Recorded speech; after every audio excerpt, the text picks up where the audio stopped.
The James Show Podcast. You probably never heard her before unless you're terminally online like myself. Her name is Chloe Cole, and I'm not going to give you the background on her. I'm going to let her give the background because she is a public speaker now and does a pretty good job herself. So, Chloe Cole, welcome to the James Show. What brings you to Texas, Chloe? Thank you for having me here. Yeah, I'm here in Texas primarily for a few university events. I speak a lot on the transgender issue as well as other cultural issues, and my absolute favorite place to do that is on college campuses. So I've spoken, I think at Texas State University, at UT of San Antonio, and I was actually supposed to have an event on campus at TCU, but they don't like my message very much, it would seem. All right. So why would someone listen to you on such a touchy topic as detransitioning?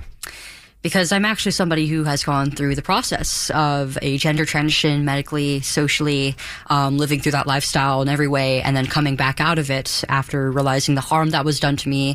And now I've become a spokesperson for this community of thousands, potentially dozens or hundreds of thousands of people across the world who have personally been harmed by this at very young ages. All right. I was a teenager when they put me through every single one of these treatments. I was very young. Yeah, let's do the uncomfortable part here. And the reason why I wanted to have you on right now is there's a lot of moms in carpool lines about to pick up their kids. It's 3:06, you know? And so this is who I want to hear this. Moms, dads, you've got to listen up to this. Let's go back and tell your story starting when you're 13. Yeah, so I was about 11 when I got my first cell phone, and especially the older I got and as I started move into puberty, I started to become a lot more of a tomboy. I started to align a lot more with the boys my age, with my male peers, with my brothers, and just I related to them a lot more. And it was something that I actually took a lot of pride in, being a tomboy, because it was something that set me apart. It meant that I was strong. It meant that I was adventurous. But I also had really a lot of normal teenage insecurities, especially around my developing body. And as I started to use social media, I was learning about a group of kids who had very similar struggles to me. But they gave themselves a special label. They called themselves transgender. And through this lifestyle and through this label, they seemed to become so happy and feel like it seemed like they were they started to have this feeling of becoming more whole. So I started this feeling of questioning eventually became a decision that I made. I decided at the age 12 that I was actually a young man, and that was why I was more boyish and why I didn't feel pretty and why I didn't feel very feminine. And so I told my mom and dad about these feelings that I had, and that I didn't want to be their daughter anymore, but their son. And they didn't really know exactly how to respond. It was kind of an emotional roller coaster for them, but they wanted to both be cautious of my age and of my maturity, or lack thereof at the time, because they knew I still very much was just their little girl, right? But they also wanted to get to the bottom of where this was coming from exactly. So they had me start seeing a therapist. What they didn't expect, though, was that what therapy really comprises of, what it really means to a lot of doctors when they're dealing with gender-confused young patients, it doesn't mean actually diving into the issues that these kids have. It means just saying yes, yes, yes to everything. Yes, we are going to call you by the opposite sex. We're going to call you whatever you want, by your preferred name, by your preferred pronouns, and we are going to have your mom and dad do the very same. We are going to have them say yes as well, no matter what they may think right now. And my mom and dad were getting frustrated because I was going to therapy, but I was not getting better emotionally at all. I also expressed to them that I felt like nothing was happening really in these appointments, but they were never really followed up with about what was actually talked about between me and the psychologist. So they decided to talk to the doctors themselves, and ask them about why I was experiencing this confusion, whether it might be a phase or not. And what they were told was that this is life or death for your kid. This is not a phase. this is a fundamental part of who she is. And you are going to accept your daughter as your son right now, because if you don't say yes, if you don't call her, if you misgender her, if you don't say yes to her receiving treatment as early as possible, that could lead to an early unfortunate death for her. Your child might just take her own life if you don't do so.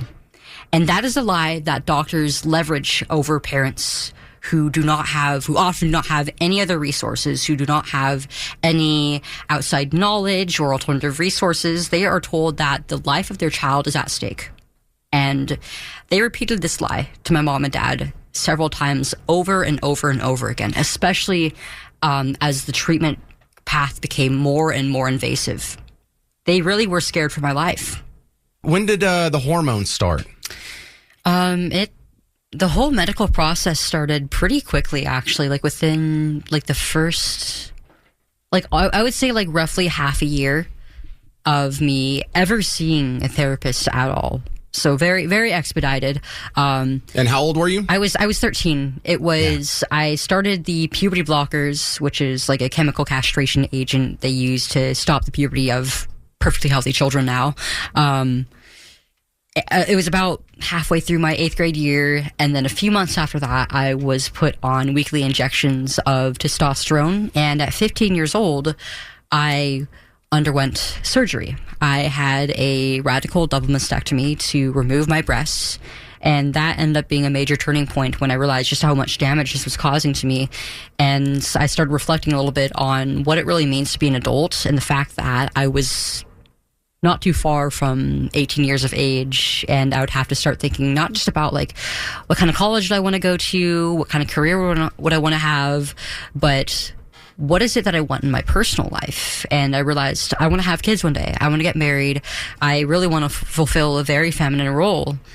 And I might not ever be able to do any of those things if I continue going down this path. So I made the decision at 16 years old to stop transitioning. And I came across a community of people who were in very similar situations to me, who also had detransitioned. And over the years, I've met hundreds of others in person, online, and our stories just go to show just how harmful this really is.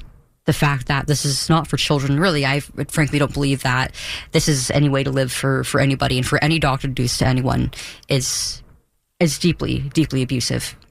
Was there an event that made you sort of hit rock bottom and decide to come out of it? Or was it a gradual process? How did you turn this around when so many other people don't? It was a very gradual process, and I really did hit rock bottom. Like, I thought I wasn't even going to make it to 18 years old. I thought like I genuinely wanted to end my own life because of the effects of all of the procedures. But thank God I've made it to 21.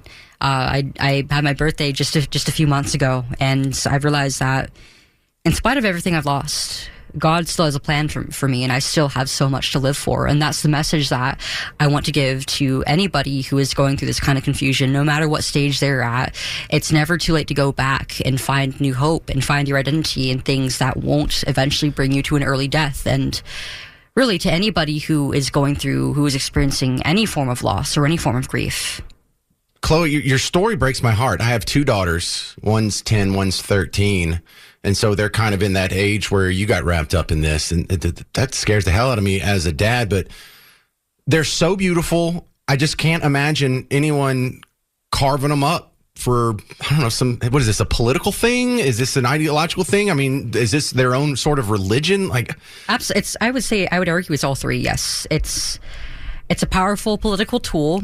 It's completely based in ideology. There is no sound science behind any of this.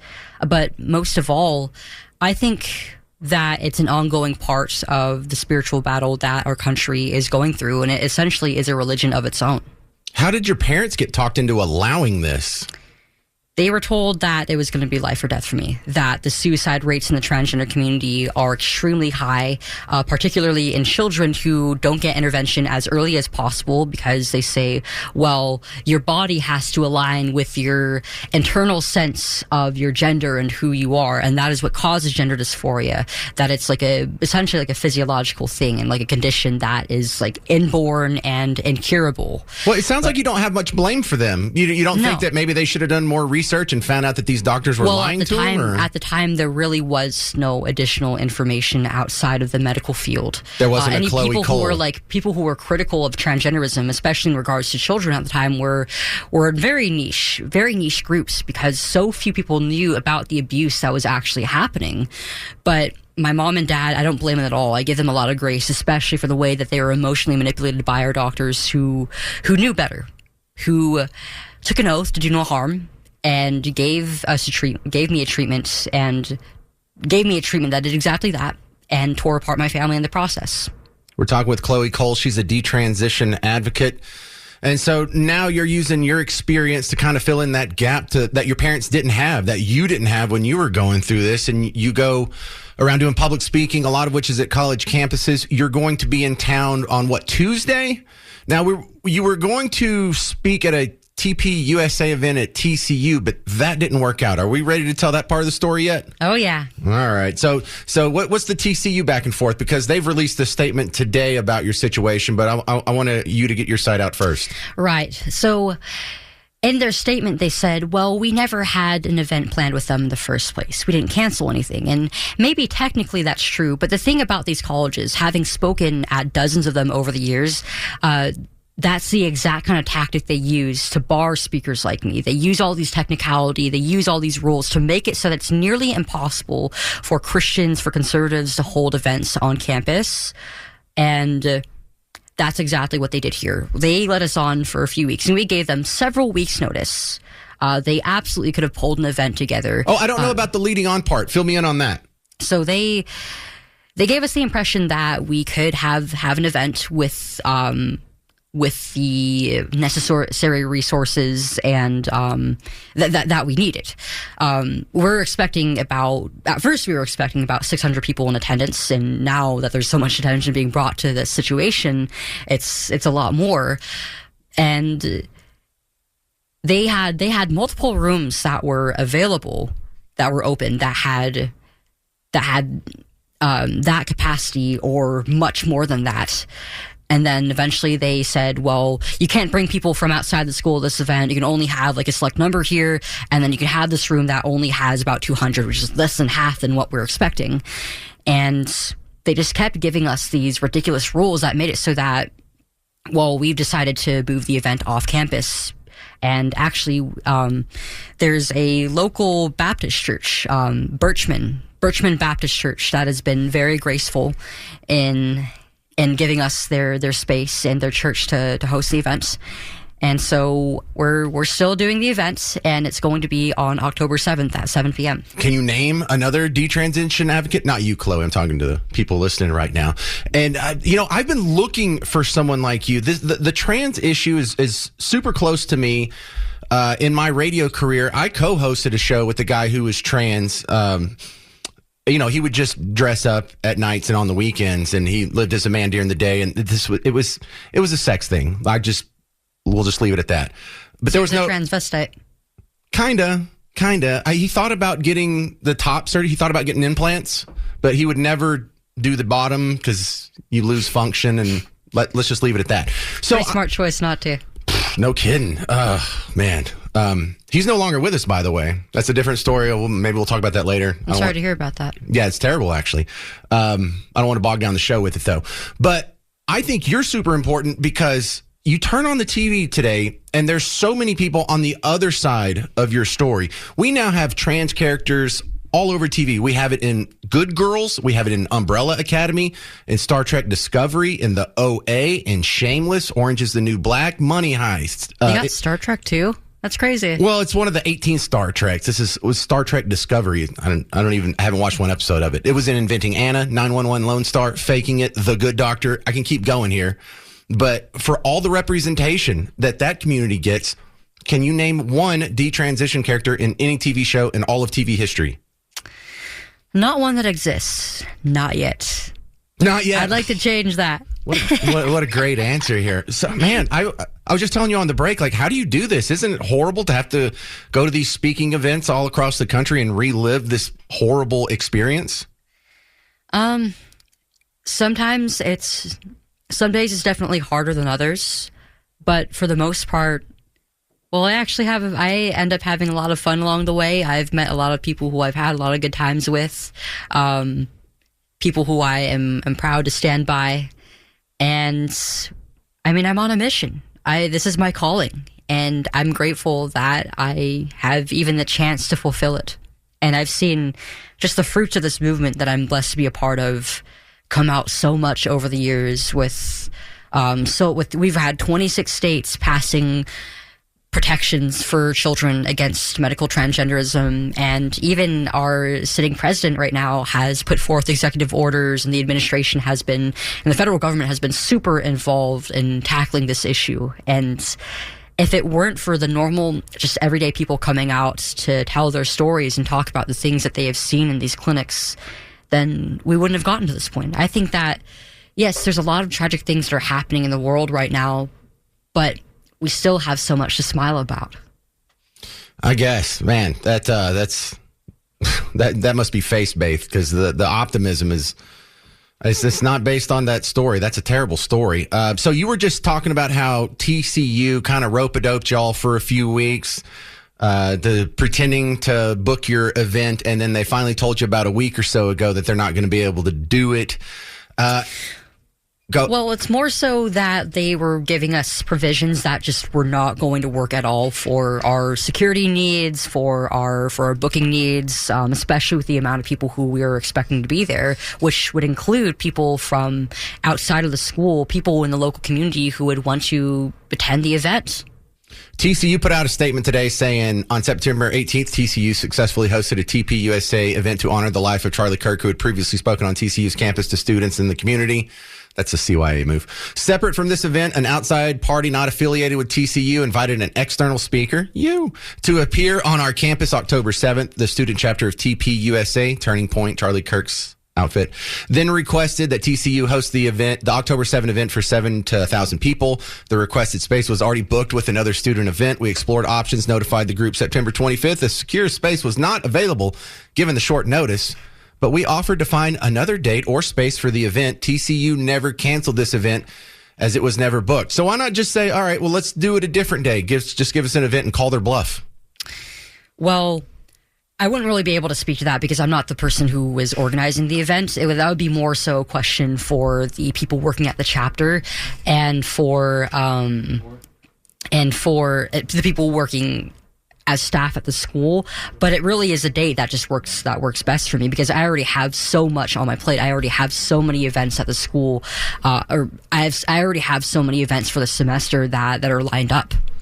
So I noticed, did you know it's Pride Month at TCU?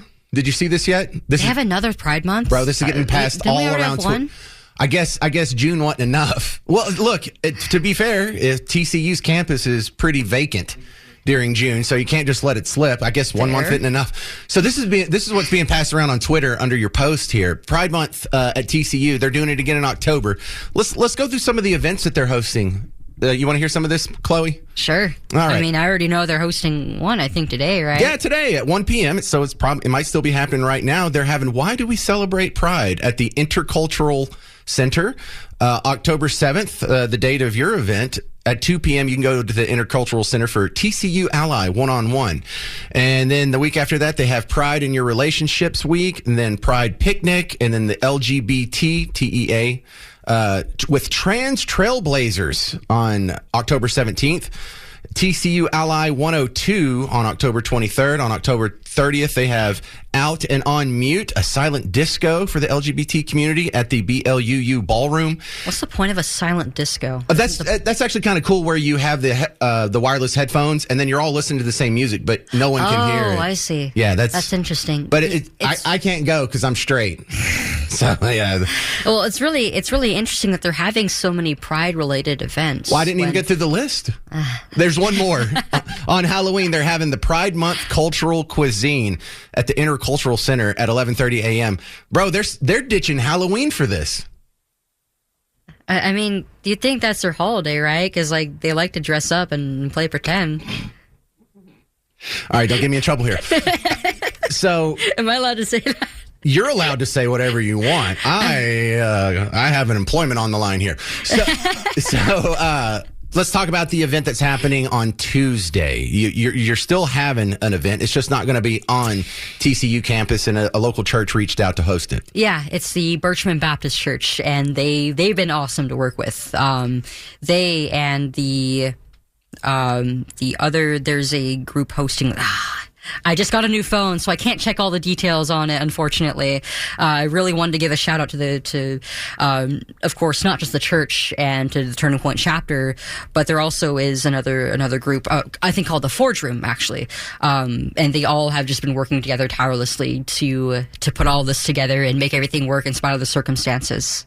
All right, so if you have just one message that you want to get out to kids who are going through this or thinking about going through this, or parents who have kids who are kind of questioning their situation at this phase of their life, what would you tell them? If you're a young person who is experiencing these feelings of confusion, of incongruence with your body and with your identity, especially in regards to your sex, of either being male or female, I completely understand how difficult it is. It was something that I have grappled with for years, but you don't have to give in to the lies. You don't have to give in to the confusion that you're experiencing. There is hope for you. There are ways to find your identity and to find happiness with yourself that don't involve living and going down a path of experimental, lifelong medication. All right. It's ultimately going to do you better to really introspect, to look at where exactly these feelings are really coming from. Because the issue is not your perfectly healthy, developing body. It is internal. It's psychological, and I would argue, as a Christian, oftentimes spiritual.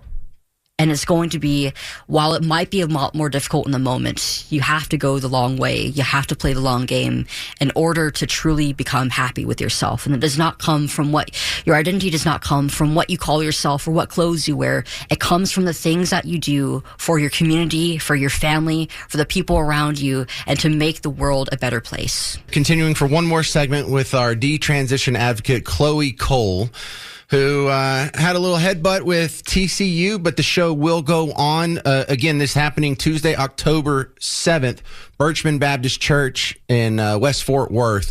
Who needs to go to this? What is this event for? Well, the reason why I chose a university to speak at is because I feel like this really is an issue of our time, especially in my generation. We are the ones who are being affected by it the most. And we are also the new generation of adults, so we have to be equipped to really deal with these issues going forward in our culture and in our personal lives. Because, I mean, a lot of us, we're going to affect the culture, not just within our own personal everyday conversations and in our classrooms, but also we are going to be the future doctors, future mothers and fathers, future lawyers, future lawmakers. And in order to really properly activate on this and do what's right going forward, we have to be informed on just what is happening. But I also, at these university events, it's not just for people my age. It's for people within local communities to be able to come by and hear stories like mine, to hear from perspectives like mine, about what is happening in our culture right now. Well, your story's horrible. I mean, the questioning at 11, the hormones at 13, the double mastectomy at 15, and here you are just being a little ray of hope out there. I mean, just indefeatable here. And you might even have a law named after you. Tell me about Chloe's law. Yes, so the Chloe Cole Act was introduced into Congress, actually, on the House floor, and It's in, I believe, the Commerce Committee right now, and they're going to hopefully be having hearings on it soon, and it should be pretty straightforward process going into the Senate. But it seems though currently our federal government has some more pressing matters to attend to, what with the shutdown happening. Yeah. But they plan to get going on this pretty quickly, and I'm really excited about it because what this bill does is it's going to ban these treatments for children under the age of 13 or under the age of 18 across the country, and it's going to make it so that there is recourse for those of us who have been harmed, because currently in a lot of states the statute of limitations on lawsuits and on legal action for children who have, or for young people who have been hurt as children in the gender clinic system, it makes it nearly impossible for any of us to achieve justice. And the reason why we need this, why we need a law like this on the federal level, is because, yes, we've had about half the United States passing laws to protect children, but unfortunately not all of them are comprehensive. And we still have the other half of the United States that is going full force in the opposite direction, facilitating more children, more families going down this path and being torn apart and being harmed. So the doctors who did this to you, the therapists, the monsters who just carved up a beautiful young girl, are they still out doing this to other kids today? Yes. I believe my doctors are still working and still working with transgender patients and perpetuating this harm. But I have decided that I've decided to enter legal action with them. I filed a lawsuit after my 18th birthday, and for years the case was just not really moving very quickly because, well, the legal system is already a very painstakingly slow process. But of course, Kaiser Permanente, my healthcare provider, was trying to bury my case under a binding arbitration to make it so that the truth around what happened to me and what has happened to thousands of other children under their care would never come to light. But a recent development has happened, and it's been determined that we are very likely going to go to court. So I'm very excited. I'm very nervous going forward, but I'm very hopeful in what is to come of this. All right, real quick, Greg on Facebook said you shared some of your faith-based battles in a documentary from Focus on the Family called Truth Rising. I've never even heard of that, and I am a fan of Focus on the Family. Tell me about some of the other work that you've done already. Yes, so I've been speaking out since I was 17 years old, and I primarily started out by speaking on legislation and helping to pass the laws across the country that are protecting children from transgender treatments. But I also speak at medical conferences. I work with groups like Do No Harm Medicine on these laws, and at medical with the medical system on this. And I also do a lot of work speaking at universities and with youth-oriented groups such as Turning Point USA and Young America's Foundation. All right, Chloe, you speak well. Maybe you should go into radio after all this. Well, say I should go into radio. Somebody earlier told me that I should probably run for something. So I don't know. I've got a few options to consider. Right on. All right, well, we'll find her online, Chloe Cole. She's great on Twitter. She's got a bunch of good videos on YouTube. And you can go see her Tuesday, October 7th at the Birchman Baptist Church in Fort Worth. Thank you so much for your time and your work. You're pretty inspirational, Chloe. Thank you, sir. Thank you for your time. All right, wow. How do we follow that? Well, we're going to follow it with the good old-fashioned story of corruption at City Hall, and we're going to expose the clowns in downtown Dallas next on The James Show with Dallas and Fuego on News Talk 820, 93.3 FM, WBAP. The James Show Podcast.